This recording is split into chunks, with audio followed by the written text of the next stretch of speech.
Buenas noches. Vamos a dar inicio a nuestra reunión. ¿Qué les parece si encomendamos a Dios este momento tan especial? Padre, como siempre, Señor, te necesitamos tanto, Señor, para poder comprender tu palabra, Señor.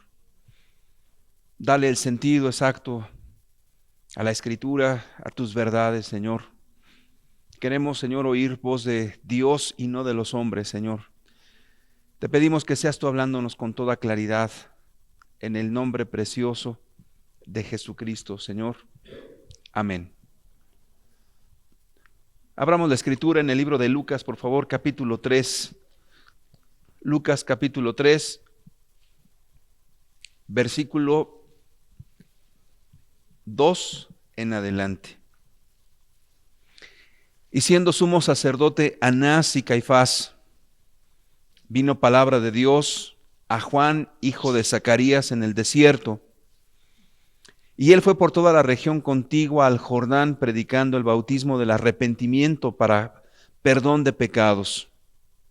Como está escrito en el libro de las palabras del profeta Isaías, que dice: voz del que clama en el desierto, preparad el camino del Señor, enderezad sus sendas.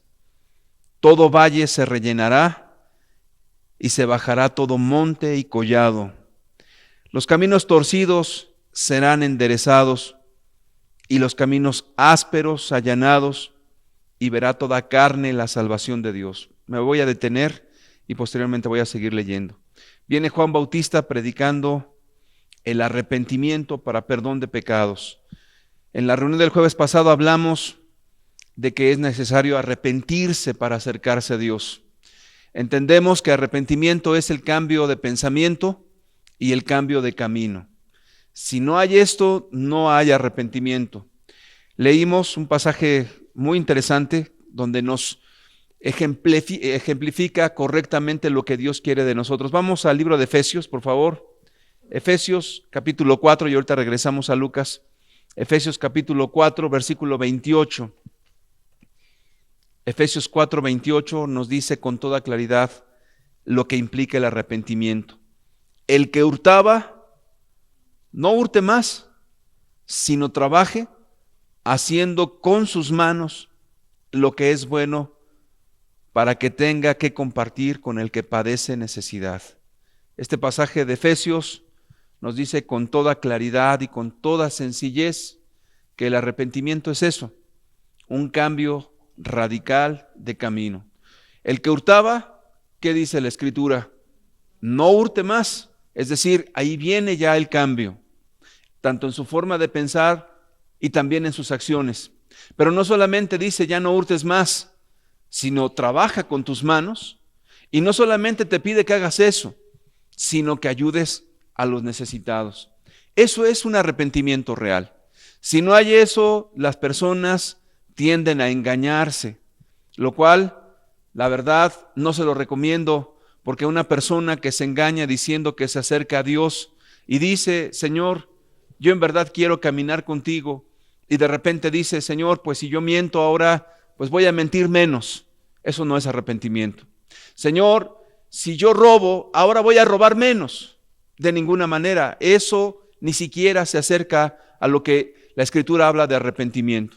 Señor, si antes veía pornografía, ahora voy a ver menos. No es eso. También comentamos en la reunión pasada que hay tres cosas que nos pueden engañar. Primeramente, las emociones. Vimos el ejemplo de Saúl, un hombre que continuamente lloraba, pero nunca tuvo un cambio radical y mucho menos un cambio verdadero. ¿Cuántas veces el borracho dice a la esposa: ya no voy a tomar o no te voy a golpear, y vuelve a hacer exactamente lo mismo? Ese hombre borracho llora, pero no cambia. Recuerda que la Escritura dice que aún los demonios creen y tiemblan. No es en la cuestión de las emociones, aunque si alguien llora y se conmueve delante de Dios, qué bueno, pero no son las lágrimas, sino tu cambio lo que realmente vale ante los ojos de Dios. También hablamos que el arrepentimiento no tiene nada que ver con los remordimientos. Una persona puede estar en un sentimiento de estarse lamentando de lo que hizo en su vida pasada, y la Escritura nos dice que hay una tristeza que es según el mundo, que produce muerte. Un aspecto depresivo, donde la persona se siente mal pero nunca hace cambios. Lo que Dios produce en el corazón del hombre efectivamente es una tristeza que te lleva a arrepentirte, a hacer un cambio real en tu vida. Y también dijimos que nada tiene que ver con cambios parciales. Las personas se pueden esforzar mucho en cambiar 3, 4, 5 o muchas cosas de su vida, o las más obvias, la borrachera o la droga o el adulterio, pero por otro lado sigue siendo enojón, por el otro lado sigue siendo amargado, por el otro lado sigue codiciando o en la lujuria. ¿Es un cambio total o no es un cambio? Es decir, si no hay un todo para Dios, no hay un arrepentimiento genuino. Eso es lo que vimos con mucha sencillez y claridad el jueves pasado. Ahora, hoy vamos a ver algo importantísimo, y yo quisiera que usted pusiera toda su atención. Regresemos por favor al pasaje de Lucas. Ya hablamos de lo que es el arrepentimiento y vamos a seguir profundizando en lo que implica ese arrepentimiento. Versículo 4 otra vez, como está escrito en el libro de las palabras del profeta Isaías, que dice, muy importante: voz del que clama en el desierto, preparad el camino del Señor, enderezad sus sendas. Versículo 5, todo valle se rellenará y se bajará todo monte y collado. Los caminos torcidos serán ¿qué? Enderezados, y los caminos ásperos allanados, y verá toda carne la salvación de Dios. Muy importante.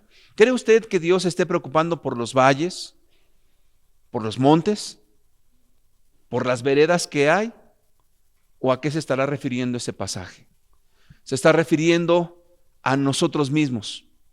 Es decir, que los caminos torcidos serán enderezados. Es decir, que una vida que está desviada, una vida que se torció por sus maldades, necesita enderezarse, necesita alinearse delante de Dios. Quizás algunos han preguntado, bueno, mire, yo no me he casado, ¿será necesario casarme? Pues creo que la respuesta es bastante obvia. Usted necesita arreglar su vida por completo. Si alguien tiene una vida que ha sido muy desordenada, donde se ha casado 1, 2, 3, 4, 5 veces, ¿cree usted que necesita esa persona enderezar su vida y ponerla en orden? Por supuesto que sí. A eso se refiere la Sagrada Escritura. Sigamos leyendo el versículo 7. Y decía a las multitudes que salían para ser bautizadas por él: oh generación de víboras, ¿quién os enseñó a huir de la ira venidera? Haced pues frutos dignos de arrepentimiento, y no comencéis a decir dentro de vosotros mismos: tenemos a Abraham por padre. Porque os digo que Dios puede levantar hijos a Abraham aún de estas piedras. Y ya también el hacha está puesta a la raíz de los árboles. Por tanto, todo árbol que no da buen fruto se corta y se echa en el fuego. Y la gente le preguntaba diciendo entonces: ¿qué haremos? Y respondiendo les dijo: el que tiene 2 túnicas, dé al que no tiene, y el que tiene que comer, haga lo mismo. Vinieron también unos publicanos para ser bautizados y le dijeron: Maestro, ¿qué haremos? Y él les dijo: no exijáis más de lo que os está ordenado. Y también le preguntaron unos soldados diciendo: ¿y nosotros qué haremos? Y él les dijo: no hagáis extorsión a nadie, ni calumniéis, y contentaos con vuestro salario. Como el pueblo estaba en expectativa, preguntándose todos en sus corazones si acaso Juan sería el Cristo. Vienen diferentes personas y se acercan con Juan y le preguntan: ¿qué haremos? ¿Qué vamos a hacer? Le preguntan los publicanos, le preguntan los soldados y gente en general.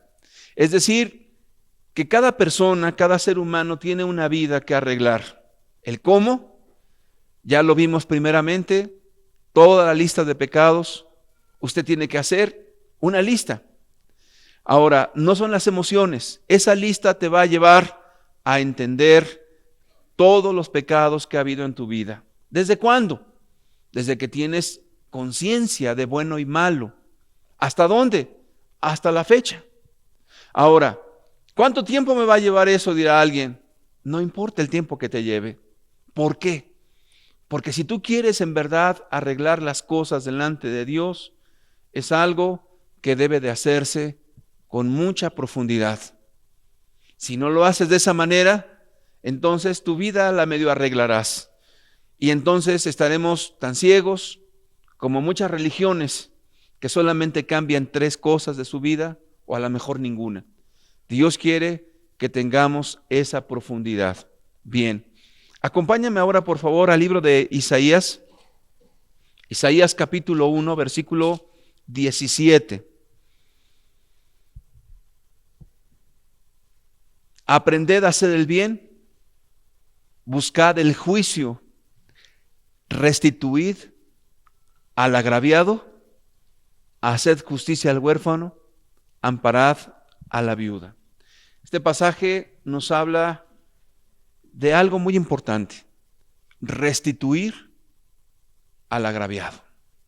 Ese es el tema de hoy, restituir al agraviado. Desde el momento en que nosotros nos disponemos a ordenar nuestra vida, a enderezar el camino torcido, al hacer un autoanálisis de todo lo que hemos vivido sin Dios, entonces nos vamos a dar cuenta de muchas cosas. Nos vamos a dar cuenta que en ese caminar sin Dios ofendimos de muchas maneras.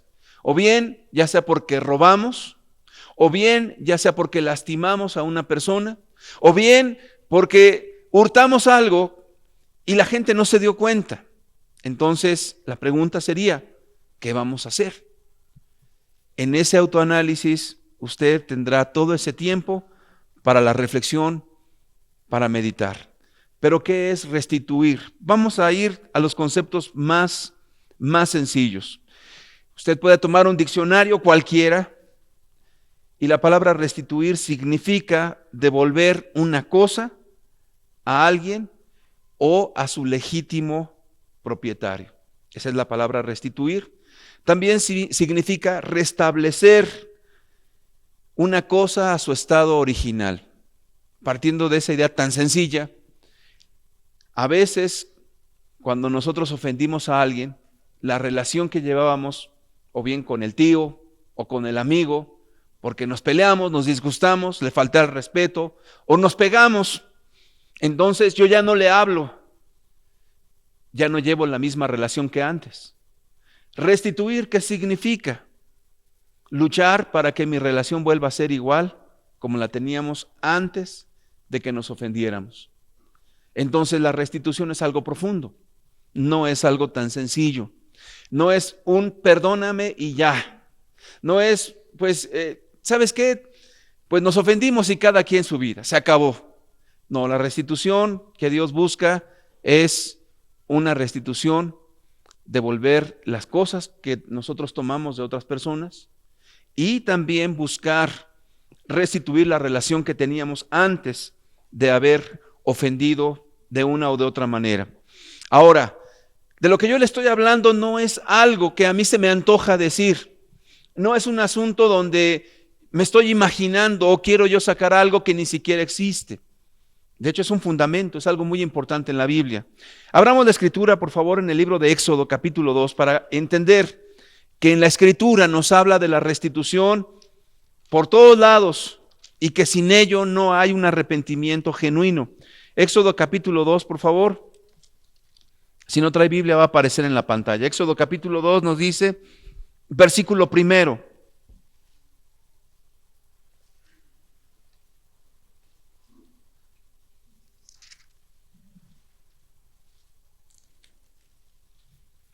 Perdón, Levítico capítulo 6, versículo 4. Es el siguiente libro.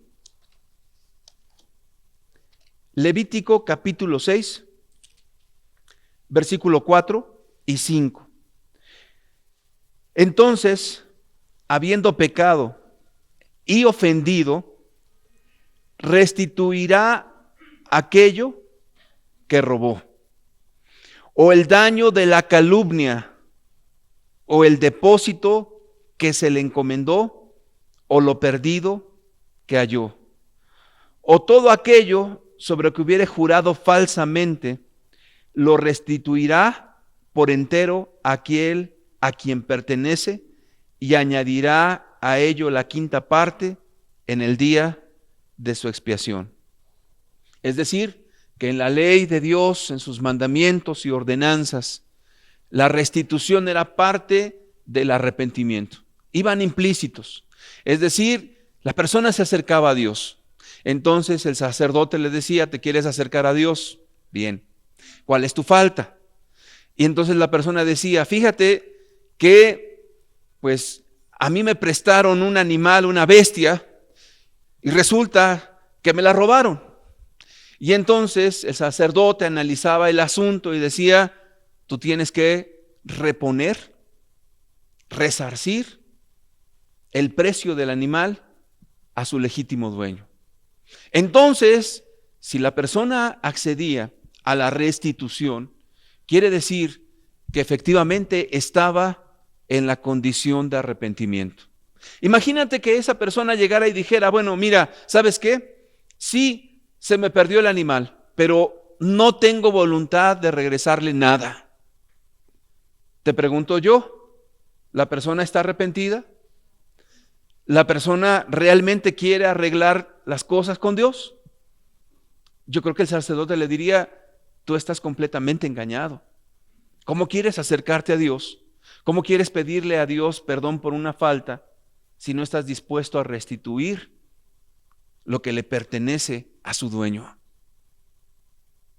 En este sentido, la restitución está por toda la Escritura cuando alguien efectivamente quiere arreglar su vida. Vamos en la Escritura, en la primera carta o el primer libro de Samuel, capítulo 12. Samuel se dirige al pueblo y les dice y les exhorta a que le digan si en algo ha defraudado o engañado a alguien.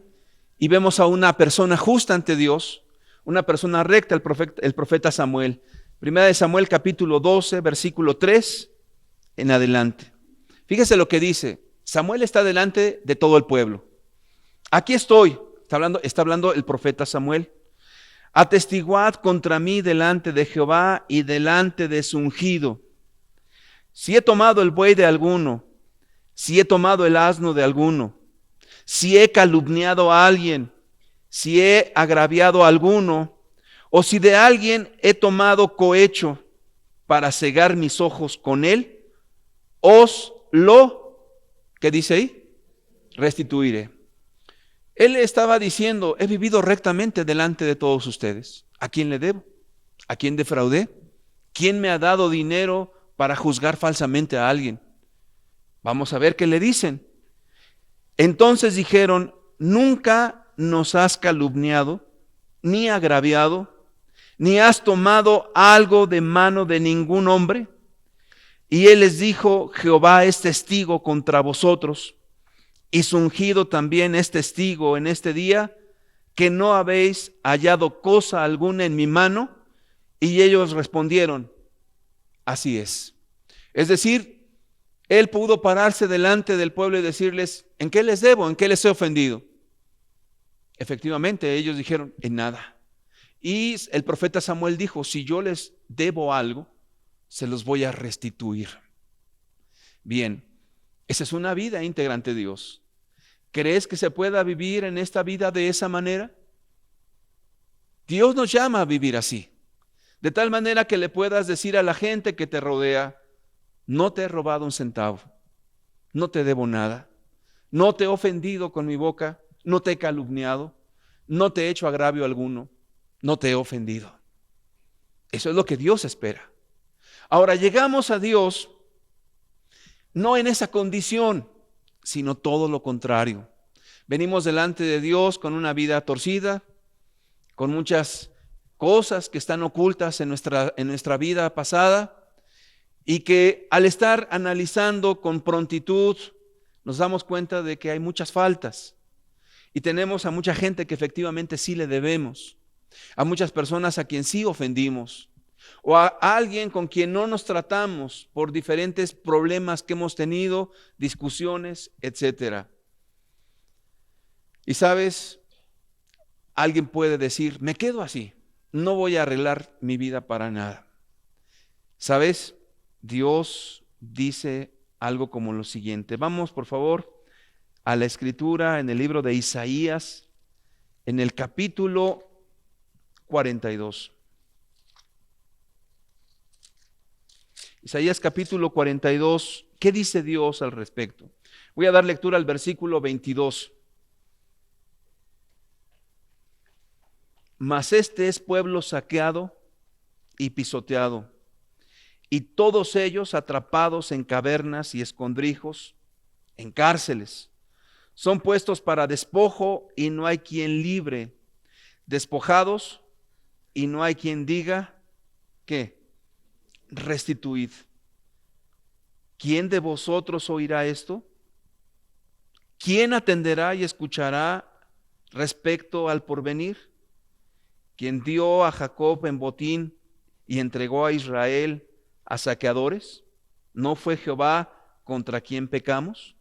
No quisieron andar en sus caminos, ni oyeron su ley. Versículo siguiente, por tanto, derramó sobre él el ardor de su ira y fuerza de guerra. Le puso fuego por todas partes, pero no entendió, y le consumió, mas no hizo caso. Estamos hablando del juicio de Dios sobre Israel. ¿Y cuál era el reclamo? ¿Cuál era la situación que Dios estaba poniendo a estas personas? Que ellos vivían exactamente como la gente hoy sin Dios, robando, engañando, mintiéndose unos a otros, viviendo de la rapiña. Y entonces nadie quería restituir. Nadie quería humillar su corazón delante de Dios para decir, efectivamente, yo hice esto o hice esto. Ni siquiera iban con su prójimo para humillarse y decirle, ¿sabes qué? Yo te robé, esto te pertenece. O ¿sabes qué? Yo te defraudé, o te engañé, o te mentí. Perdóname por eso. Nadie quería restituir. Entonces Dios dijo, el juicio viene sobre ustedes. Y yo quiero decirte que no es un asunto de restituir por cuestiones de religiones o por cuestiones de medio sentirte bien en la conciencia. No, es un asunto de estar en santa paz con Dios, contigo mismo y con la gente que te rodea. Si en verdad tú deseas acercarte a Dios, entiende una cosa, no podemos acercarnos cambiando tres cosas de nuestra vida. No podemos acercarnos diciendo, pues yo ya lloré y creo que Dios tiene que perdonarme. Bueno, Dios quiere perdonar a todo ser humano, pero la pregunta es si estamos dispuestos en verdad a arreglar nuestro camino torcido. Si estamos dispuestos a hablar con verdad en nuestros corazones. Ahora, la restitución, vuelvo a insistir, es un asunto profundo y serio. No es cualquier cosa. No es, pues ni modo, yo no entendí, todo está perfectamente claro. Es más, hay una promesa. Acompáñame ahí al libro de Ezequiel, por favor. Al libro de Ezequiel. Voy a dar lectura al capítulo 33, versículo 14. Y cuando yo dijera al impío, de cierto morirá, si él se convirtiere de su pecado e hiciere según el derecho y la justicia, si el impío que restituyere la prenda, devolviere lo que hubiese robado y caminar en los estatutos de la vida, no haciendo iniquidad, vivirá ciertamente y no morirá. El libro de Isaías nos dice que viene muerte por la falta de restitución, porque no hay arrepentimiento en esa persona. Pero el libro de Ezequiel nos dice que puede haber una persona impía. ¿Qué es un impío? alguien que no vive bajo la ley de Dios. Entonces Dios dice, pero si esa persona de repente entiende que su vida está mal, que su camino está torcido, que todo lo que ha vivido ha sido un egoísmo, entonces vendrá este hombre o mujer y se acercará a Dios y dirá, pues he hecho maldad, y restituirá con su prójimo. Y entonces Dios dice, no morirá tal persona, sino que Dios le dará vida. Entonces, si comparamos esos pasajes, lo que estamos nosotros haciendo en este momento es lo que Dios pide a todo ser humano, sin acepción de nadie. Arreglar tu vida significa eso, sincerarte primeramente contigo mismo. De allí que necesitas profundizar y ser muy franco. ¿Qué cosa ha habido en ti? No es una reunión emotiva donde la persona dice, sí Señor, aquí estoy y nada más, sino es un asunto verdaderamente importante que necesitas estudiar y entender con toda claridad lo que ha habido en tu vida pasada. Ahora, Dios ya lo sabe, ¿o no lo crees? Dios ya sabe todo lo que hemos vivido. A Dios nadie le podrá contar de nosotros, Él mismo lo vio.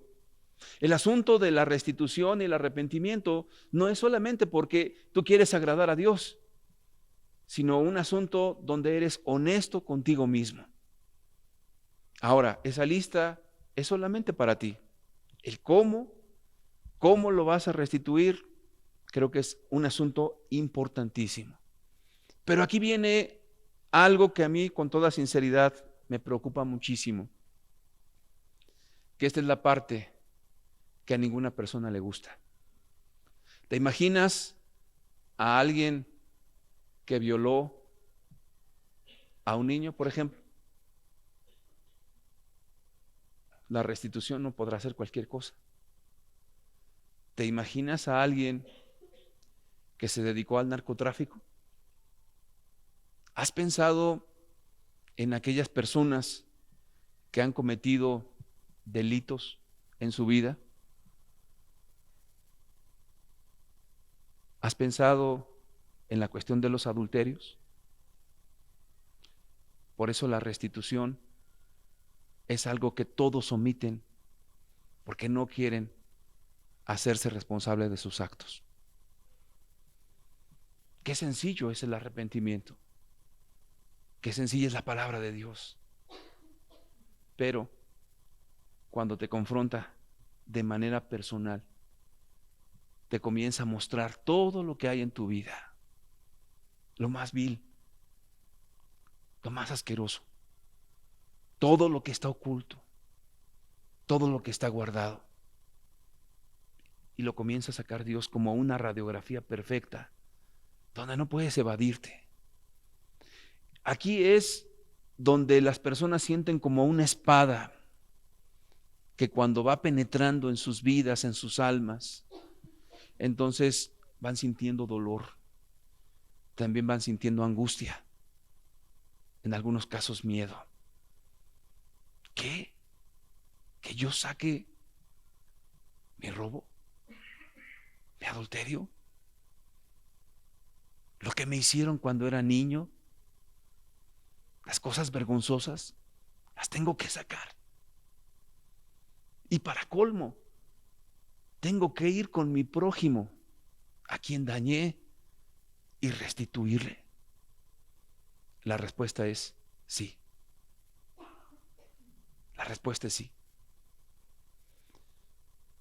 Aquí es donde viene la vida y la muerte. Tú puedes engañarte. Tú puedes evadir esto. Tú puedes esconderte. Pero te escondes de ti mismo y te avergüenzas de todo lo que hiciste, pero no estás dispuesto a abrirlo. Aquí es donde viene el más grande de todos los conflictos que tú puedas enfrentar en tu vida. Acompáñame otra vez, por favor, al libro de Isaías, capítulo 28. ¿Qué pasa cuando alguien decide no abrir su vida consigo mismo? Nosotros no estamos para saber vidas privadas. personales o íntimas. Es un asunto entre tú y Dios. Isaías 28, capítulo 15, nos dice, aquí viene lo que ocurre cuando un corazón no está dispuesto. Por cuanto habéis dicho, pacto tenemos hecho con la muerte, e hicimos convenio con el Seol. Cuando pase el turbión del azote, no llegará a nosotros, porque hemos puesto nuestro refugio en la mentira y en la falsedad nos esconderemos. ¿Qué estaba diciendo este pueblo endurecido? A mí no me va a llegar problema. Es más, yo no me voy a ir al infierno, porque la tradición judía dice que ninguna persona descendiente de Abraham visitará el infierno. Y entonces ellos podían decir, podemos cometer cualquier ilícito, podemos cometer cualquier falta, y nosotros jamás veremos desgracia en nuestra vida. Y entonces era como hacer un pacto con la muerte, un convenio con el Seol, que es lo mismo que infierno, y decir, a nosotros no nos va a llegar jamás ese momento. Eso de que hablan del juicio venidero, eso de que hablan de que viene tragedia y las consecuencias de nuestros actos, no nos llegará jamás. Entonces Dios les dice, has puesto tu confianza en un refugio de mentira. ¿Y por qué es un refugio de mentira? Porque es un engaño temporal. Porque alguien dice, no, mi maldad no será hallada jamás. No, lo que yo hice jamás se sabrá. Lo que yo viví o lo que yo hice o lo que me hicieron está como guardado allí, jamás saldrá a la luz y no veré consecuencias de mis malas obras. Es un escondrijo de mentira. Pero ¿qué es lo que ocurre? Versículo 17. Aquí lo que dice Dios que hará: y ajustaré el juicio a cordel y a nivel la justicia, y granizo barrerá el refugio de la mentira, y aguas arrollarán el escondrijo. Es decir, que lo que Dios le dice a estas personas que se autoengañan, tarde que temprano se va a saber. Recuerde que la Escritura dice que los pecados de algunos hombres son manifiestos antes de que vengan a juicio, y a otros se les descubrirán después. Es decir, que no hay nada encubierto de nuestras vidas que no haya de ser manifestado en algún momento.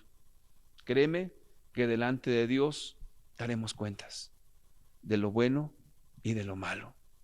Entonces, si en este momento a ti te aterra la idea de la restitución, si en este momento te aterra todo lo que hiciste en lo oculto, todo lo horroroso que viviste en las tinieblas y manifestarlo a la luz, créeme que a lo mejor en este momento tú decides, yo jamás voy a hacer eso.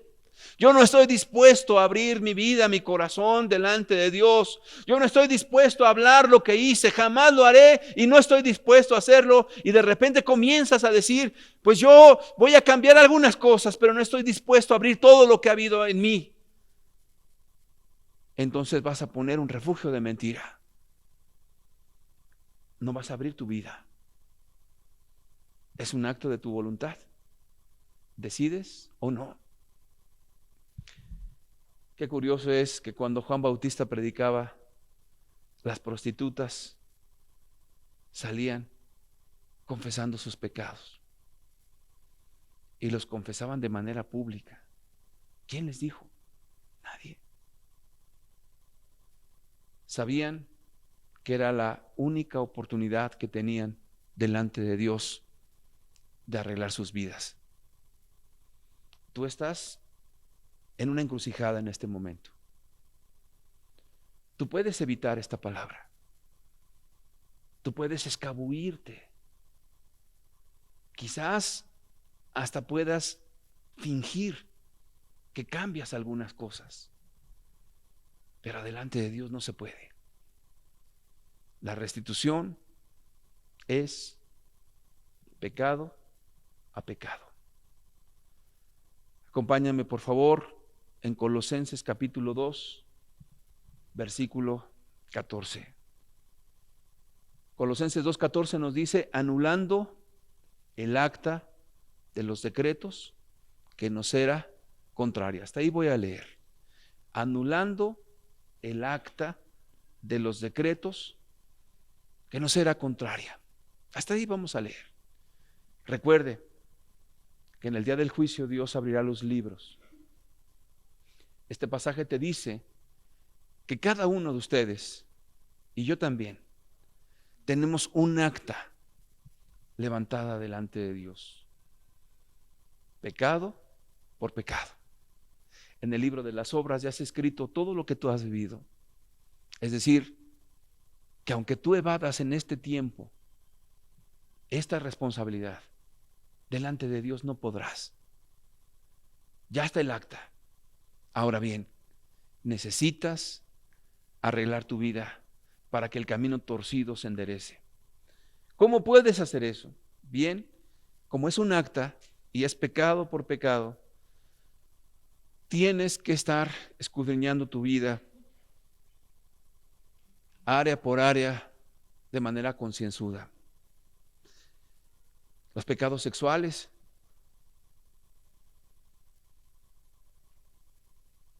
si alguien abusó de ti sexualmente, yo creo que necesitas hablar con la persona que violó o te abusó sexualmente.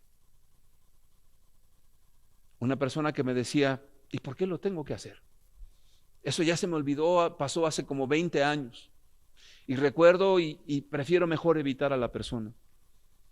Le dije, por eso mismo, porque toda persona que comete una falta en el área sexual hacia un menor, vive en una tormenta, vive en remordimientos, vive en esclavitudes, vive con culpas. Y cuando tú eres libre de eso, tú puedes verlo a la cara y decirle, recuerdo detalle a detalle de todo lo que me hiciste. ¿Y sabes qué? Yo te he perdonado. Porque Dios me ha perdonado a mí. Y yo te invito a que busques a Dios. Es un acto muy valiente. Porque es mirar a alguien que te dañó. Y en tu corazón le has perdonado con toda franqueza. Si has cometido adulterio, créeme que muchas cosas pudieran estar ocultas allí. Te recomiendo una cosa. Busca consejo en cómo restituir. Son cosas bastante delicadas que pueden destruir tu familia, tu matrimonio, y hablar con verdad. Tiene que haber una consejería al respecto. ¿Verdad? Que es como lumbre cada pecado, cada cosa oculta. Que el mero hecho de recordar y confrontar eso nos estremece. Pero no hay otra forma. Es como abrir una herida y restregarla para que sea sanada. Toda cuestión pecaminosa en lo sexual tiene que ser abierta. Padres que abusaron de sus hijos, tienes que abrir las cosas. Todo sexo ilícito tiene que ser manifiesto. Eso es arreglar tu vida. Prácticas homosexuales, prácticas entre lesbianas, abortos.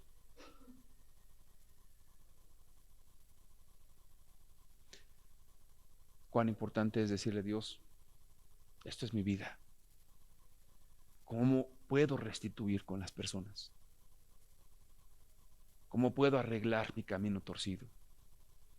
El área sexual es una de las áreas donde el diablo y nuestras pasiones nos amarraron fuertemente. ¿Quieres en verdad arreglar tu vida delante de Dios? No puedes tapar tus ojos y decir, no quiero pensar en eso. No quiero ver lo que hice. No quiero recordar lo que pasé. No quiero abrir lo que yo viví, no lo quiero abrir. Necesitas realmente manifestar delante de Dios,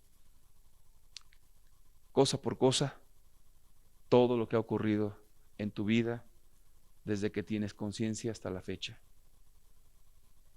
En verdad es algo difícil, pero al que en verdad quiere arreglar su vida con Dios, lo va a hacer. El que no, te digo, esta palabra te va a simbrar. Y entonces, cuando Jesús hablaba, algunas personas decían, dura es esta palabra. ¿Quién la puede oír? Es verdad, dura es esta palabra. ¿Cómo evadirnos de Dios? ¿Cómo? ¿Cómo escaparemos? Es importante que usted abra su vida delante de Dios. El área sexual es un área donde hay esclavitudes terribles y que las personas prefieren llevarse sus secretos a la tumba antes de abrir y manifestar lo que hay en lo oculto. Yo me he encontrado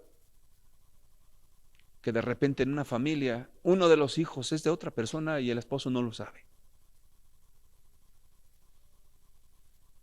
Dura es esta palabra.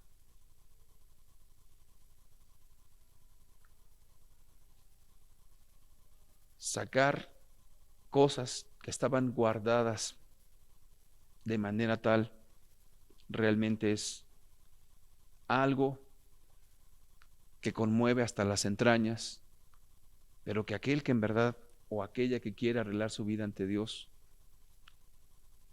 no evadirá esto. Es con Dios, no es para quedar bien con nadie, es contigo mismo. Es un acto de valor y de hablar las cosas con toda franqueza y sacar a la luz lo que hicimos en lo oculto.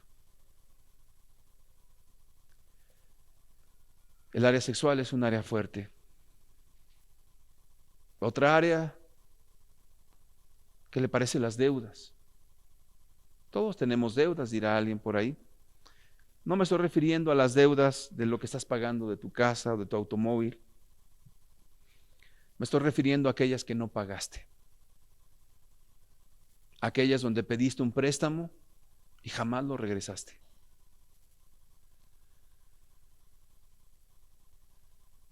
Ya pasaron 20 años, dice alguien. Ya no se acuerda. ¿Estás seguro? Acuérdate que delante de Dios el tiempo no será más. Y cada acción tendrá un recordatorio como si lo estuvieras viviendo en tiempo presente. Las deudas no pagadas, es decir, son robos.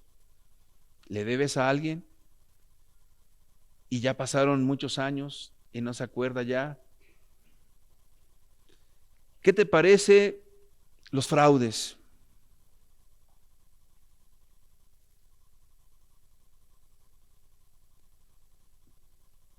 ¿Alguien robó en su trabajo? Abrir los fraudes, no cualquiera. Las tarjetas de crédito, ¿te parece?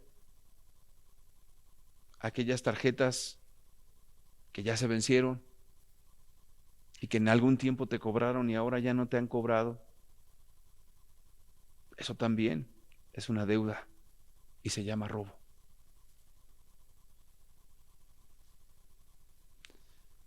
O aquel que no paga la luz porque se colgó. ¿No es robo eso? Que si es cara la luz o no, eso no es el punto. Simple y sencillamente alguien que se cuelga a tomar la luz es un ladrón. Aquella persona que tiene en su casa objetos que no ha devuelto. Ah, pues es una olla que me prestaron hace, pero no es tuya.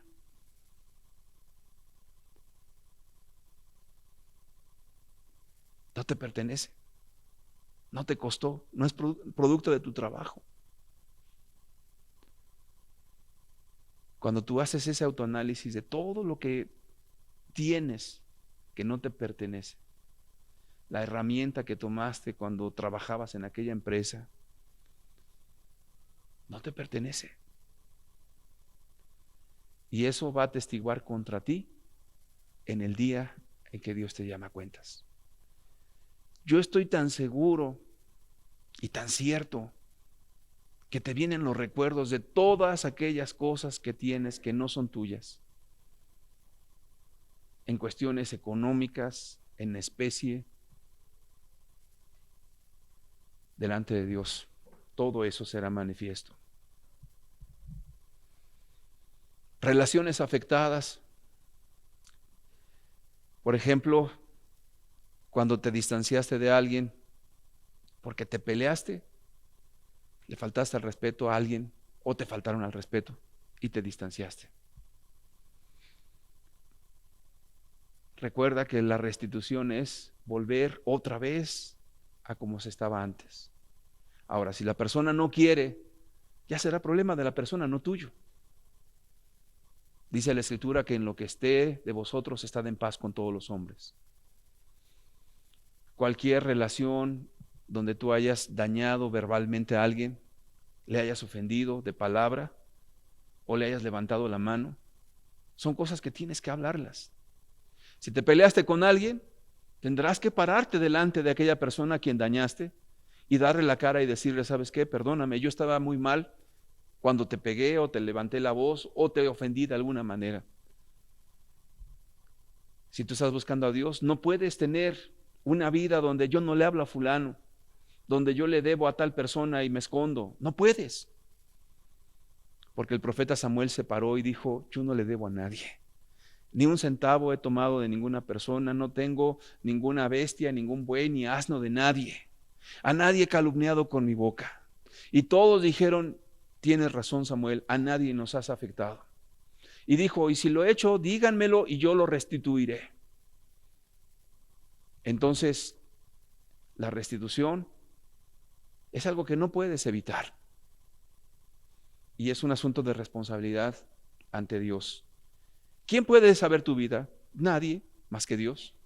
Tú puedes decir, yo no tengo problemas con nadie, yo no tengo que restituir a nadie. Pero hay personas que se van acordando de tantas y tantas cosas, de muchas faltas que han tenido en diferentes áreas y de repente se dan cuenta que dicen, muchas ya ni me acordaba. Pero Dios tiene buena memoria. Tan es así que tiene un acta levantada en contra nuestra. Y sabes, un acta es un documento donde está escrito cosa por cosa. A Dios no se le ha olvidado absolutamente nada.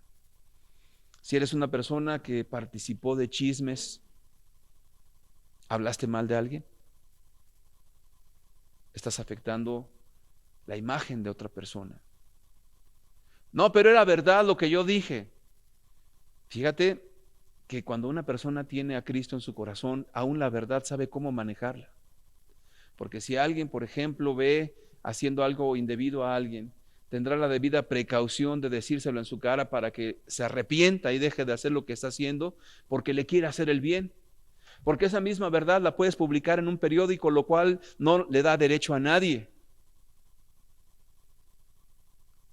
O lo que hacen los jóvenes, de ver las faltas de otros y subirlas al internet para que sean expuestas esas personas. ¿Que está mal lo que hicieron? Sí, pero Dios traerá a juicio a cada persona. Y el que sube ese material para evidenciar a su prójimo, delante de Dios está pecando.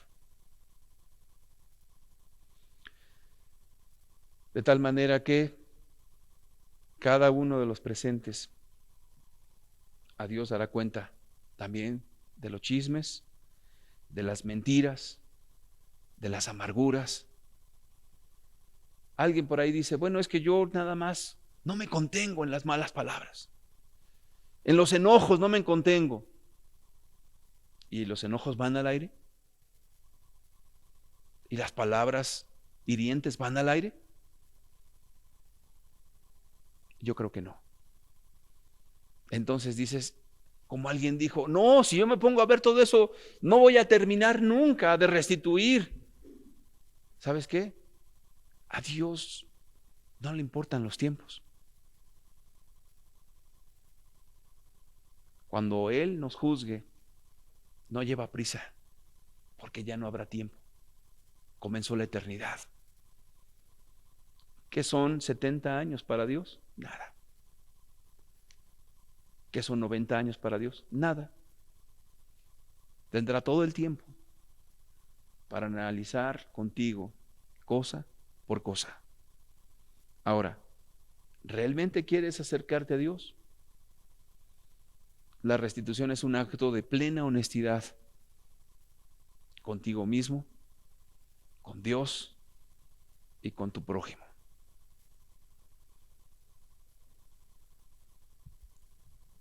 Había una persona que tenía deudas por todos lados, era defraudador. Siempre andaba diciéndole a la gente que tenía problemas de salud con un familiar y le pedía dinero a uno, a otro, a otro, a otro. Era un defraudador, así vivía. De tal manera que su cuenta era inmensa, porque mucha gente le creyó.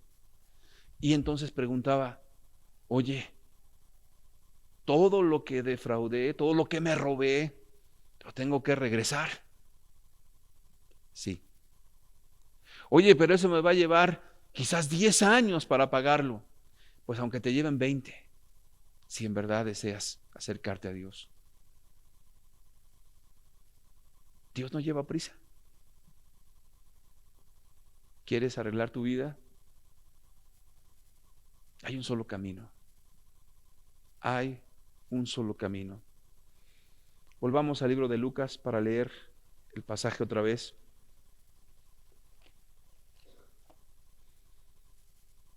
Si alguien tiene dudas de cómo restituir algunas cosas particulares, para eso estamos los consejeros, si en algo le podemos servir. Si es un asunto grave, con gusto. Volvamos al libro de Lucas, por favor, otra vez, capítulo 3, y vamos a comprender entonces el pasaje conforme a lo que Dios nos ha estado enseñando a través de todas estas enseñanzas. Versículo 3. Y él fue por toda la región contigua al Jordán, Juan el Bautista, predicando el bautismo del arrepentimiento para perdón de pecados. Como está escrito en el libro de las palabras del profeta Isaías, que dice, voz del que clama en el desierto, preparad el camino del Señor, enderezad sus sendas, todo valle se rellenará, y se bajará todo monte y collado, y los caminos torcidos serán enderezados, y los caminos ásperos allanados. Y la conclusión de esto, y verá toda carne la salvación de Dios. A Él sea toda la gloria. Y decía a las multitudes que salían para ser bautizadas por Él, oh generación de víboras, ¿quién os enseñó a huir de la ira venidera? Les estaba diciendo Juan, no podrás entrar al reino de los cielos evitando el arrepentimiento, evitando la confesión de tus pecados, evitando la restitución. No podrás escaparte. No se puede. Es una puerta estrecha, es un camino angosto. No puedes. Haced pues frutos dignos de arrepentimiento. Y no comencéis a decir dentro de vosotros mismos, tenemos a Abraham por padre. No importa que seas judío, no importa que vayas a la religión que vayas, no importa. Porque os digo que Dios puede levantar hijos a Abraham, aún de estas piedras. Y ya también el hacha está puesta a la raíz de los árboles. ¿Quiénes son los árboles? Las personas, los seres humanos. Por tanto, todo árbol o toda persona que no da buen fruto, ¿fruto de qué? De arrepentimiento. ¿Qué dice? Se corta y se echa en el fuego. ¿Qué representa eso? El juicio de Dios, el infierno y también el lago de fuego. Y la gente le preguntaba diciendo, entonces, ¿qué haremos? Y él respondiendo les dijo, el que tiene 2 túnicas, dé al que no tiene. Y el que tiene que comer, haga lo mismo. Vinieron también unos publicanos para ser bautizados. Los publicanos cobraban impuestos. Y le dijeron, maestro, ¿qué haremos? Y él les dijo, no exijáis más de lo que está ordenado. No robes, eso les estaba diciendo. Cobra lo que la ley dice, no les cobres más. También le preguntaron unos soldados diciendo, ¿y nosotros qué haremos? Y él les dijo, no hagáis extorsión a nadie, ni calumniéis, y contentaos con vuestro salario. Y la siguiente pregunta sería, ¿y nosotros qué haremos?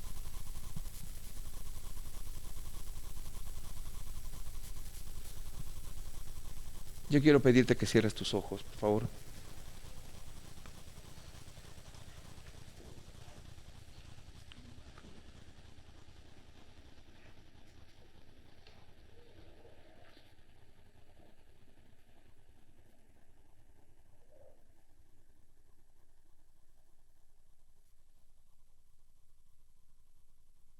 Era la palabra de Dios que concluye, y toda carne verá la salvación de Dios. Este es el Evangelio, o parte de él, porque el arrepentimiento es solamente el primer paso.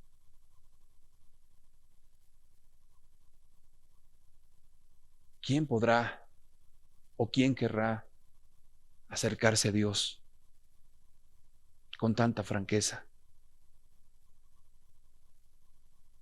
¿Quién querrá arrepentirse de sus pecados, hacer ese cambio, vivir de manera contraria como hemos vivido hasta el día de hoy sin Dios, restituyendo a quien ofendimos, abriendo todo lo que había en nuestras vidas, en lo oculto, todo lo que nos ha dañado y todo lo que hemos dañado? ¿Quién querrá? ¿O serás como muchos que prefirieron el escondrijo de mentira, el engaño, que prefirieron evadir la buena voluntad de Dios y se escondieron y dijeron, hemos hecho convenio con el infierno, no nos llegará a nosotros el infortunio, no va a pasar nada, aunque guarde tantas cosas en mi alma? Llegaré al cielo, llegaré a la gloria con Jesús, aunque no abra todo lo que ha estado oculto.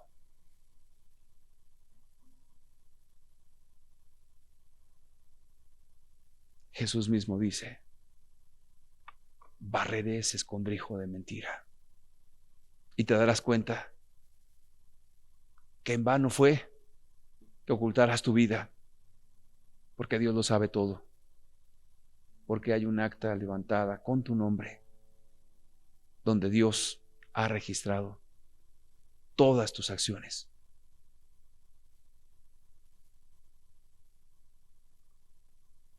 No hay manera de evadir. Juan Bautista dijo, generación de víboras. ¿Quién les enseñó a huir de la ira venidera, del juicio de Dios? Todo árbol que no da buen fruto es cortado y echado en el fuego. No te desecha Dios. Dios extiende su mano preciosa. Se desecha uno a uno mismo. La palabra de Dios es sencilla, muy clara. ¿Quién podrá evadir delante de Dios todo esto? Padre, te damos gracias porque tus palabras son espíritu y son vida, Señor. Ciertamente son palabras que cortan, que llegan a lo profundo de nuestro ser, que no nos permiten escondernos en la penumbra. Señor, que haya oídos para oír y ojos para ver. Porque aquel día, Señor, vendrá, porque los cielos y la tierra pasarán, pero tus palabras no pasarán, Señor. Tú has venido para darnos vida y vida en abundancia, Dios. Que nadie menosprecie ese llamado que tú haces. Porque el joven rico, hincando la rodilla, te dijo: ¿qué bien haré para heredar la vida eterna? Y le comenzaste a decir los mandamientos y te dijo él: todo esto lo he guardado desde mi juventud, ¿qué más me falta? Siendo un hombre avaro, le dijiste: vende todo lo que tienes, dalo a los pobres y me sigues.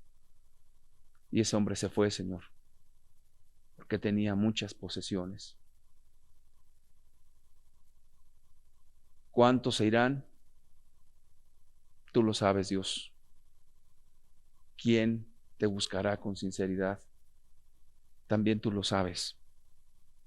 Hágase tu voluntad en todo, Señor. Amén.